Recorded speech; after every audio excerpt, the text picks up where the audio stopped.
Assalamualaikum warahmatullahi wabarakatuh. Baiklah anak-anak, berjumpa lagi dengan saya Ustazah Suherni, perwalian kelas 5B Madrasah Ibtidaiyah Al-Huda.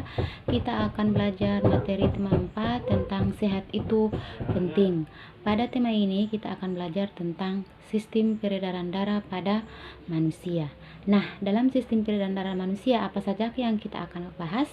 Jadi, pada sistem peredaran darah manusia ini yang kita akan bahas adalah tentang darah, pembuluh darah, dan jantung. Nah, adapun organ-organ peredaran darah pada manusia. Nah, untuk itu saya mohon kepada adik-adik untuk menyimak penjelasan yang akan saya jelaskan. Organ peredaran darah pada manusia. Organ peredaran darah pada manusia itu terdiri dari jantung, kemudian ada darah, dan ada pembuluh darah. Nah, di dalam darah sini kita akan membahas tentang fungsi darah. Apa sih fungsi dari darah? Nah, pertama darah.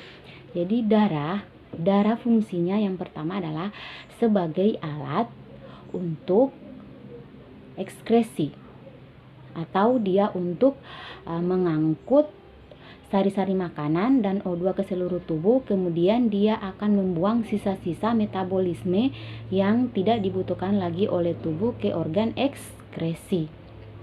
Jadi dia fungsi darah pertama itu adalah sebagai alat pengangkut sari-sari makanan dan O2 ke seluruh tubuh, dan kemudian dia akan mengeluarkan sisa metabolisme tersebut yang sudah tidak dibutuhkan oleh tubuh melalui tadi sistem ekskresi. Yang kedua itu menjaga agar temperatur tubuh kita itu tetap stabil. Kemudian dia akan mengedarkan air yang fungsinya itu dia untuk reaksi enzimatis atau untuk menjaga tekanan osmosis pada tubuh kita. Kemudian di fungsi lagi yang lain, darah itu berfungsi untuk mengedarkan getah bening. Kemudian ada lagi fungsi darah yang lain, mengatur keseimbangan asam dan basa di dalam tubuh kita. Kemudian dia bisa menghindarkan tubuh dari infeksi, atau dia bisa membentuk namanya antibodi, kekebalan tubuh. Itu dia berupa sel darah putih dan sel darah merah yang akan membeku pada saat kita akan mengalami luka. Jadi itu adalah fungsi dari darah. Jadi yang paling penting itu adalah mengedarkan sari-sari makanan dan O2 ke seluruh tubuh. Kemudian sisa metabolisme yang sudah tidak dibutuhkan oleh tubuh akan dikeluarkan lewat alat pengeluaran atau ekskresi. Misalnya bisa lewat keringat kulit, bisa lewat urin ginjal. Itu adalah ekskresi yang akan kita keluarkan apabila tubuh kita sudah tidak bisa atau tidak dibutuhkan lagi oleh tubuh kita. Nah, kemudian selain darah tadi ada yang namanya pembuluh darah. Nah, pada peredaran darah manusia terdapat ada 3 pembuluh darah. Ada namanya pembuluh balik atau pembuluh vena, arteri atau pembuluh arteri, kemudian ada pembuluh kapiler. Jadi pembuluh balik atau vena, pembuluh nadi atau arteri, kemudian ada kapiler darah. Jadi itu 3 pembuluh darah. Pembuluh nadi atau arteri, pembuluh balik atau vena, dan kapiler darah. Nah, arteri itu fungsinya dia untuk mengalirkan darah keluar dari jantung. Kalau dia pembuluh balik atau vena, itu dia akan membawa darah menuju jantung.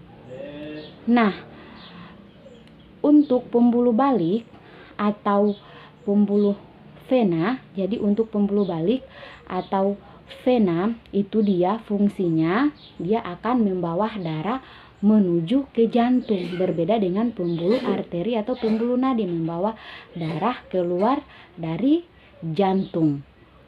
Nah, ada perbedaan untuk pembuluh nadi, arteri atau pembuluh balik atau vena. Tapi sebelumnya saya akan jelaskan dulu. Tadi kan ada 3 pembuluh darah, ada pembuluh nadi, arteri, pembuluh balik atau vena, dan kapiler. Nah, apa sih fungsi dari pembuluh kapiler? Jadi pembuluh kapiler itu merupakan pembuluh darah yang sangat halus dan langsung berhubungan dengan sel-sel jaringan tubuh.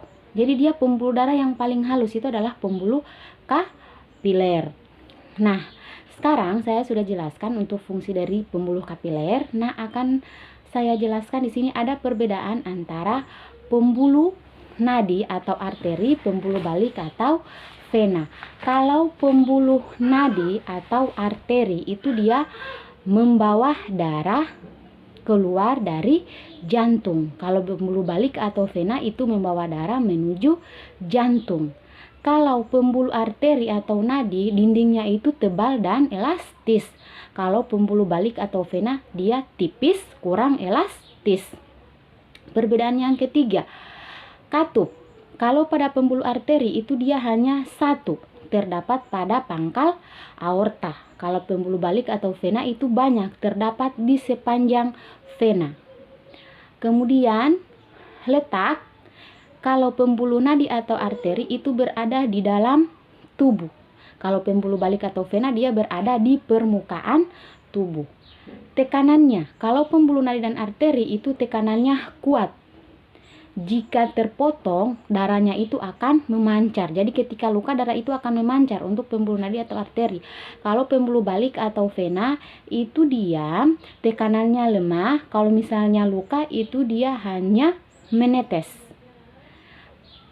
Kemudian, arah aliran darah. Kalau pembuluh nadi atau arteri itu dia meninggalkan jantung atau keluar dari jantung. Kalau pembuluh balik atau vena, itu dia akan menuju jantung. Itulah perbedaan antara pembuluh nadi, arteri, dan pembuluh balik atau vena. Jadi pembuluh nadi atau pembuluh arteri, pembuluh balik atau pembuluh vena. Jadi seperti yang saya jelaskan pertama bahwa pembuluh darah ada 3, pembuluh nadi atau arteri, kemudian yang kedua pembuluh balik atau vena, dan yang ketiga adalah kapiler. Nah, itulah perbedaan antara pembuluh nadi, balik, dan kapiler.